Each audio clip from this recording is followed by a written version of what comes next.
En este programa vamos a intentar desarrollar e interpretar una pieza fundamental de filosofía política, y yo diría que hasta teológica, y de nuestra raíz antropológica, cultural, de la esfera de la dignidad del ser humano, de la esfera de la visión tomista de la relación entre las personas. Es decir, de un concepto vital, generador, que fue lo que se extendió por Hispanoamérica y por el resto del mundo, que se desarrolló después del legado de Isabel la Católica, con el legado de Isabel la Católica, más bien.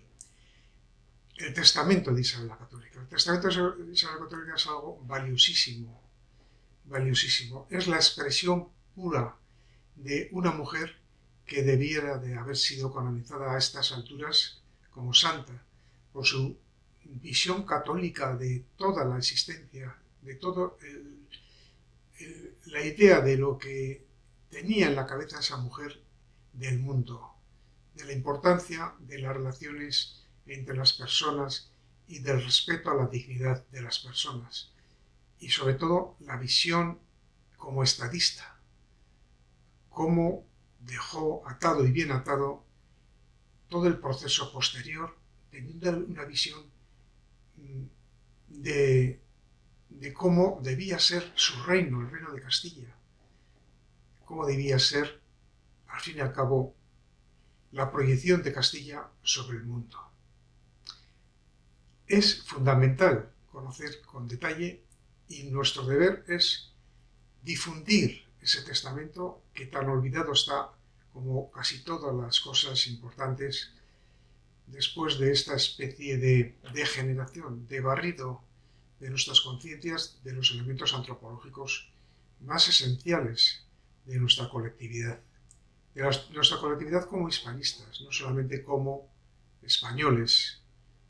Hay un programa que se llama Españoles en el Mundo, efectivamente, como españoles en el mundo, como españoles en el mundo. Esa perspectiva, ese enfoque tan vital, tan generador, tan civilizador, tan importante, que a través de ese testamento que vamos a ir comentando. Testamento de la señora Reina Católica doña Isabel, hecho en la villa de Medina del Campo a 12 de octubre del año 1504. Quiero e mando que mi cuerpo sea sepultado en el monasterio de San Francisco, que es en la Alhambra de la ciudad de Granada, siendo religiosos o religiosas de la dicha orden, vestido en el hábito del bienaventurado pobre de Jesucristo San Francisco, en una sepultura baxa que no tenga bulto alguno, salvo una losa baxa en el suelo, llana, con sus letras esculpidas en ella. Pero quiero e mando que si el reino y señor eligiese sepultura en cualquier otra parte o lugar de estos mis reinos, que mi cuerpo sea allí trasladado y sepultado, junto al cuerpo de su señoría, porque el ayuntamiento que tuvimos viviendo y en nuestros ánimos, espero en la misericordia de Dios, tornar a que en el cielo lo tengan y representen nuestros cuerpos en el suelo. La católica tiene en su mente la visión teológica, la visión catecúmena, la visión católica, la visión tomista, la visión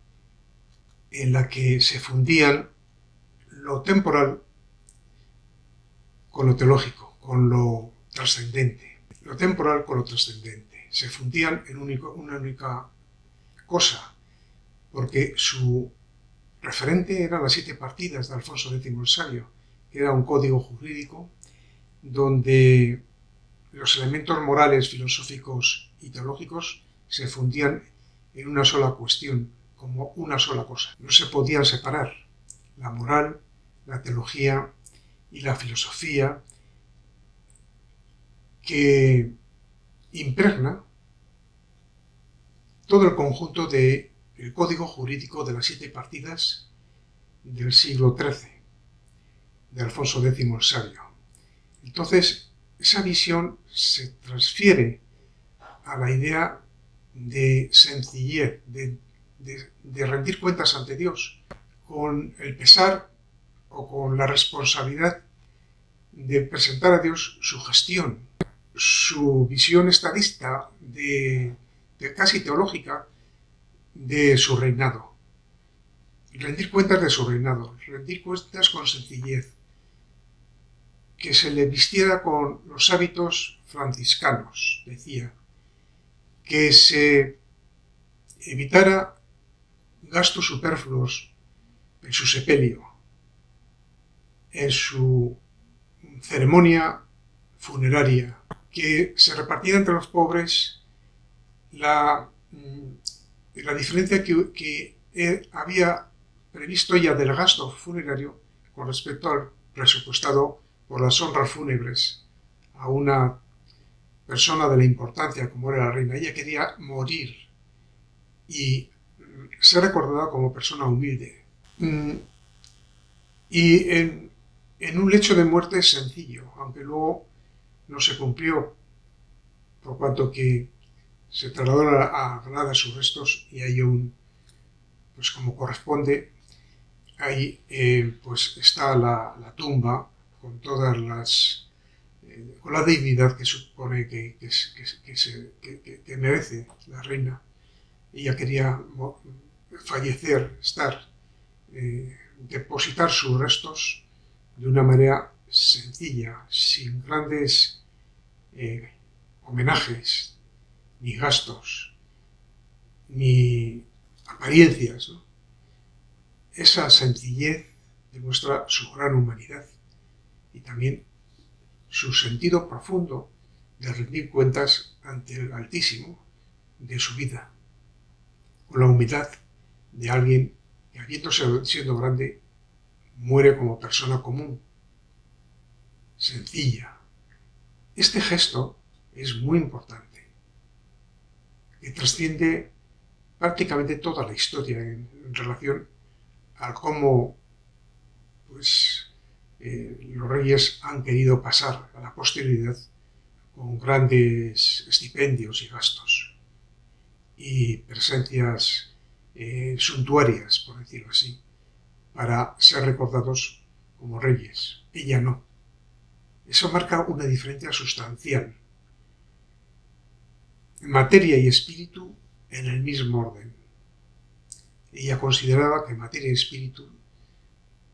según la teoría teológica tomista de Santo Tomás de Aquino, formaban parte de lo mismo, la esencia del ser. Esa proyección espiritual de su reinado es un capítulo básico para entender lo que fue la reina Isabel. Otros sí, conformándose con lo que debo y soy obligada de derecho, ordeno y establezco e instituyo por universal heredera de todos mis reinos, tierras, señoríos, de todos mis bienes raíces, después de mis días, a la ilustrísima princesa doña Juana, archiduquesa de Austria, duquesa de Borgoña, mi muy cara y muy amada hija, primogénita, heredera y sucesora legítima de los dichos mis reinos tierras señoríos, la cual luego que Dios me llevare, se intitule reina. Quiere dejar atado todo el proceso sucesorio. Conoce perfectamente las dificultades de Juana para mantener un reinado en unas condiciones emocionales tremendas, comida por los celos y con una relación matrimonial complicada, con un Felipe el Hermoso, dedicado a sus andanzas entre doncellas y con una enorme ambición más centrada en el centro de Europa, en la herencia de su padre Maximiliano, que en cuidar a Castilla y desarrollar el reino de Isabel para hacerlo fructífero. Aunque tenía una enorme ambición e intentó a través de violentar la voluntad de Juana que le diera la potestad y le concediera el derecho plenipotenciario a regir Castilla. tenía una enorme ambición y Isabel lo ató, bien atado, diciendo que ningún extranjero reinaría en España en la sucesión suya, que tenía que ser algún natural de Castilla, tenía que ser alguien que estuviera entroncado con el pueblo y en perfecta comunión con sus súbditos. Ella quería a sus súbditos y no permitiría que un déspota gobernara. Y por eso cede el poder a Juana en su testamento. Y sin embargo, con ese hecho sutil, agradecido, amable y amoroso hacia su hija, sin embargo, le cede los derechos al rey Fernando, a su consorte, para que reinara como regencia hasta que su nieto Carlos tuviera la mayoría de edad y cediera, por decirlo así, los trastos de la gobernación del reino a Carlos directamente, sin transición, o con la única transición de su amado Fernando, un Fernando con el que se casó por razones políticas, no amorosas, por razones estadistas, para fundir Castilla y Aragón y Granada y Sicilia y Nápoles y Navarra en un único reino, plasmado en su primer escudo de España, donde todos estos reinos figuraban. Entonces, ese concepto de la importancia de que su testamento fuera la argamasa que permitiera la estabilidad del sistema y fuera, por otra parte, el elemento incuestionable que permitiera que no hubiera quiebras en la transmisión del poder real, fue un elemento realmente extraordinario que hay que valorar como tal, un elemento fundamental, tanto para Castilla, vamos a decir así, España, con el reino de Aragón y con el reino de Navarra y ya conquistada Granada, pues permitieran, precisamente por eso, su expansión por el mundo y algo tan hermoso como fue la hispanidad. Esta pieza es esencial en esa visión, en ese concepto de visión de estadista, pero en el pleno sentido de la palabra. Otros sí, conformándose con lo que debo y soy obligada de derecho, ordeno y establezco e instituyo por universal heredera de todos mis reinos, tierras, señoríos, de todos mis bienes raíces, después de mis días, a la ilustrísima princesa doña Juana, archiduquesa de Austria, duquesa de Borgoña, mi muy cara y muy amada hija, primogénita, heredera y sucesora legítima de los dichos mis reinos tierras señoríos, la cual luego que Dios me llevare, se intitule reina.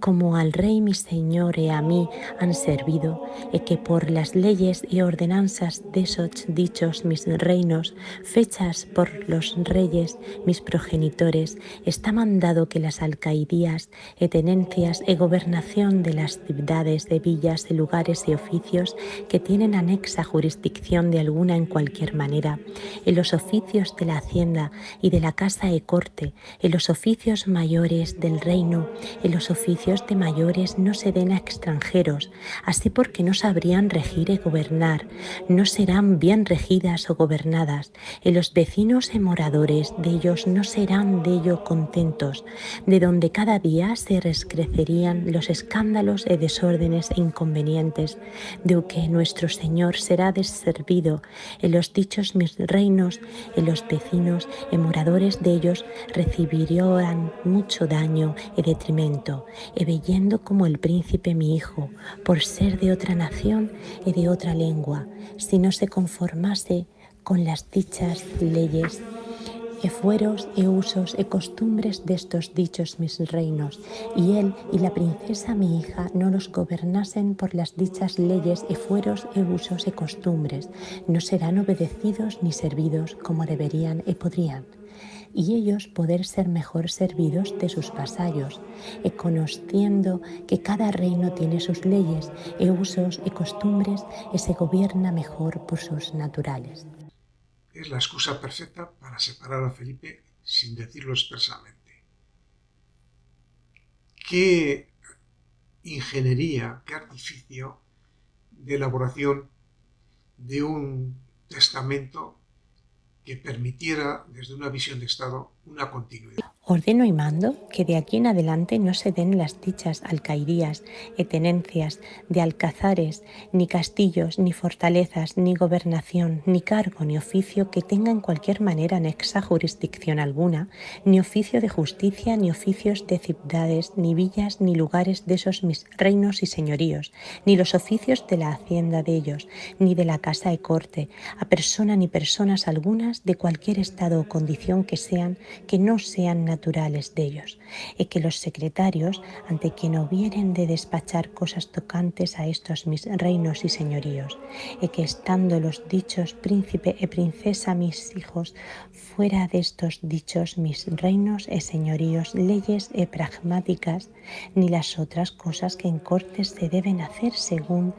las leyes de ellos, ni provean en cosa ninguna tocante a la gobernación ni administración de los dichos mis reinos y señoríos. E mando a los dichos príncipe e princesa, mis hijos, que ansí lo guarden y cumplan, y no den lugar a lo contrario.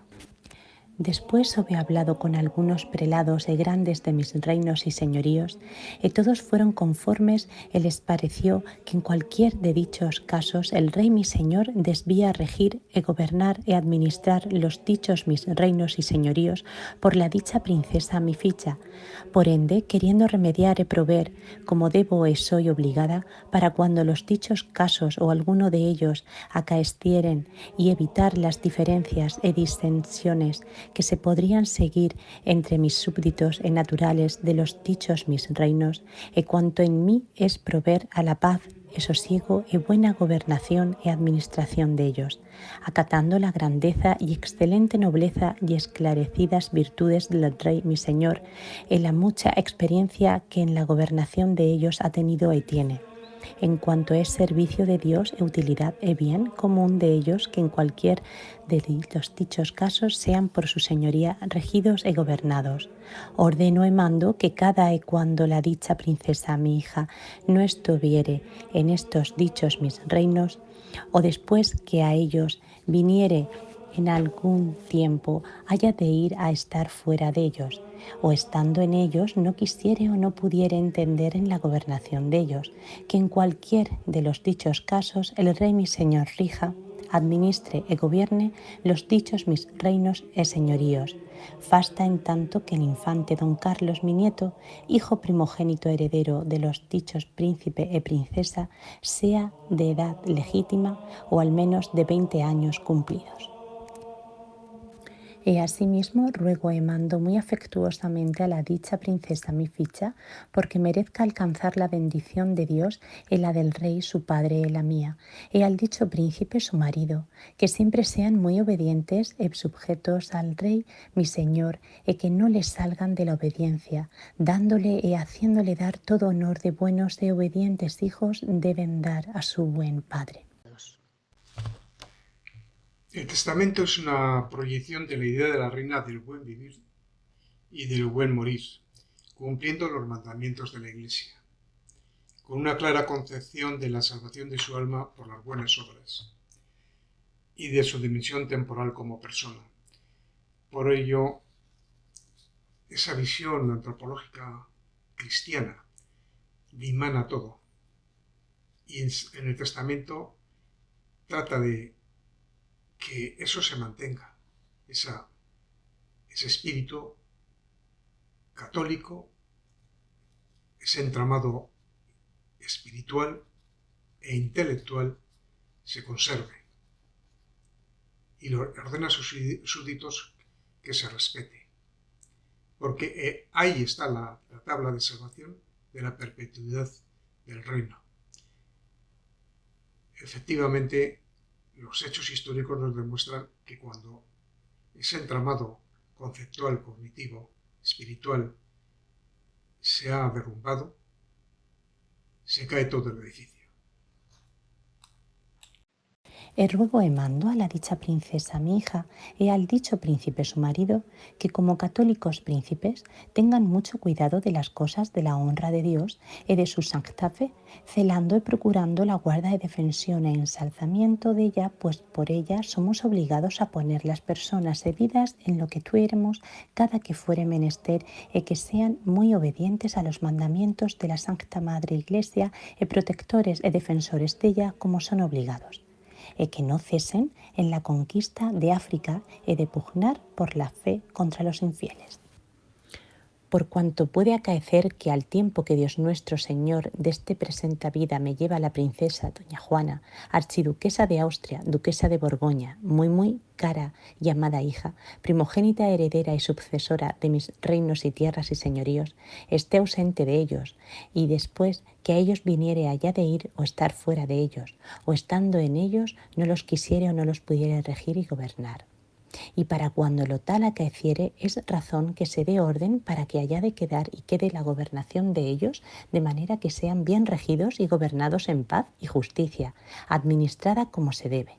Sobre lo cual los procuradores de los dichos reinos, en las Cortes de Toledo el año de 1502, que se continuaron y acabaron en las villas de Madrid y Alcalá de Henares, el año de 1503, me suplicaron mandase proveer, y ellos, por la mucha experiencia que tienen, que el rey mi señor ha tenido y tiene en la gobernación y administración de los dichos reinos y señoríos, nombraron a su señoría por gobernador y administración de ellos por la dicha princesa, en cualquier de los dichos casos, y me suplicaron que yo así mismo nombrase a su señoría por tal gobernador y administrador. En la dicha gobernación y administración de los dichos reinos ha tenido y tiene, y cuanto es servicio de nuestro Señor y procomún y bien de los dichos reinos y de los vecinos y moradores de ellos que por su señoría sean regidos y administrados, por mi testamento y postrímera voluntad dexo ordenado y mandado que en cualquier de los dichos casos, el dicho rey mi señor rija y gobierne y administre los dichos mis reinos y tierras y señoríos, y tenga la gobernación y administración de ellos por la dicha princesa nuestra hija, en su nombre, hasta tanto que el infante don Carlos, hijo primogénito heredero de la dicha princesa y del príncipe don Felipe su marido, mi nieto, sea de edad legítima, a lo menos de 20 años cumplidos, para los regir y gobernar, estando en estos reinos a la sazón viniendo a ellos para los regir, rija y gobierne en cualquier de los casos. Pero Isabel no se contenta con dejar bien establecido el reino de Castilla, los reinos de España, bien unificada, tanto religiosa como territorialmente, la integridad de la península en un único proyecto vital. No solamente eso, sino se preocupa del mantenimiento de las posesiones desde un planteamiento puramente espiritual, evangélico. Ella tiene la vocación de extender por el mundo la fe cristiana, la fe en Jesucristo, y llevar a todas las esferas de dominio esa visión humanista que se entramaba dentro de ese espíritu de amor al prójimo, como a ti mismo, según el mandato de Jesús. Y en ese amor estaba el mandato testifical de extender por todas las tierras esa visión humanista cristiana, para instruir los vecinos y moradores de ellas en la fe católica y enseñarlos y adoctrinarlos las buenas costumbres, poniendo en ello la diligencia debida, según más largamente en las letras de la dicha constitución. Merece la pena repetir estas palabras últimas del testamento. Repetirlas, sin comentarlas, porque se comentan por sí solas. Por ende, suplico al rey, y encargo y mando a la dicha princesa, mi hija, y al dicho príncipe, su marido, que así lo hagan y cumplan, y que este sea su principal fin, y que en ello pongan mucha diligencia y no consientan ni dé lugar. ¿A qué? A que los indios, vecinos y moradores de las dichas islas y tierra firme, ganadas y por ganar, reciban agravio alguno en sus personas ni bienes, sino que manden que sean bien y justamente tratados. Y luego nos dicen, según la leyenda negra, que maltratamos a los indios. La pena es que nos lo creamos. Esa es la pena, lástima. Más claro agua, lo dijo la reina, y luego se cumplió. Que hubo abusos, pues puede ser, pero ese era el mandato de la reina. Y que, si algún agravio han recibido, que lo remedien y provean por manera que no se exceda en cosa alguna, lo que por las letras apostólicas nos es infundido he mandado. Que no haya excesos, que sean prudentes, que dejen a los conquistadores vivir en paz,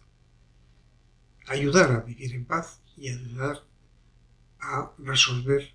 los problemas mundanos, entre otras, la relación entre las personas desde una forma y enfoque civilizados. Tremendo. Codicilo de la Reina Isabel la Católica. Capítulo 12. Indios, su evangelización y buen tratamiento. Codicilo de la Reina Isabel la Católica. Capítulo 12. Indios, su evangelización y buen tratamiento. Item. Por cuanto al tiempo que nos fueron concedidas por la Santa Sede Apostólica las islas de tierra firme del mar Océano, descubiertas de por descubrir, nuestra principal intención fue, al tiempo que lo suplicamos al Papa Alejandro VI de buena memoria, que nos hizo la dicha concesión de procurar inducir y traer los pueblos de ellas y los convertir a nuestra santa fe católica, e enviar a las dichas islas e tierra firme del mar Océano perlados e religiosos e clérigos e otras personas doctas e temerosas de Dios, para instruir los vecinos e moradores de ellas en la fe católica, e les enseñar e doctrinar buenas costumbres en poner en ello la diligencia debida, según como más largamente en las letras de la dicha concesión se contiene. Por ende suplico al rey, mi señor, muy afectuosamente e encargo e mando a la dicha princesa mi hija y al dicho príncipe su marido, que ansí lo hagan e cumplan, e que este sea su principal fin, e que en ello pongan mucha diligencia,